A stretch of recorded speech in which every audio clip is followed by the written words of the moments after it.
Hello everyone, আসসালামু আলাইকুম। আশা করি সকালে আল্লাহর মতো ভালো আছেন। গাইস, গ্রামে কিন্তু এখনও কাজু গাছের রস পাওয়া যায়। আপনারা হয়তোবা মনে করতে পারেন এটা আপনার শীতের ভিডিও, আসলে না, এটা গ্রামীণ।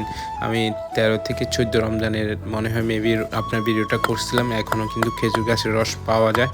এই যে চাচা কাটতেছে, কীভাবে আপনারা ভিডিওটা দেখেন, দেখলে বুঝতে পারবেন আসলে গ্রামে এখনও কিন্তু সত্যিকারে খেজুর রস পাওয়া যায়। কারণ গ্রাম এখন প্রকৃতি অনেক সুন্দর। এখন চলতেছে মনে হয় চৈত মাস, সো এখনও কিন্তু আপনার গ্রামে কিন্তু খেজুর গাছের রস বসানো হয়। সত্যি এই ভিডিওটা দেখার পর আমার নিজের কাছেও পার্সোনালি খুবই ভালো লাগতেছে। আপনাদের কাছে তো ভালো লাগবে আশা করি। আপনারা হয়তো বা অনেকজনের বলতে পারেন, ভাই খেজুর গাছের রস তো বসাইতেছে কিন্তু ভালো হইতেছে নাকি, ভালো পড়তেছে নাকি? আসলে সত্যি কথা বলতেছি, ভালোই পড়তেছে কিন্তু আগের চেয়ে একটু কম পড়তেছে। আর খেজুরের রসগুলো অনেক খুবই ভালো। সো আশা করি আপনারা বুঝতে পারছেন, চাচা অনেক কষ্ট করে এই খেজুর গাছের রসগুলা বসায়। আর এরকম মিনি ব্লগ দেখতে হলে আমার পেজটা ফলো করবেন।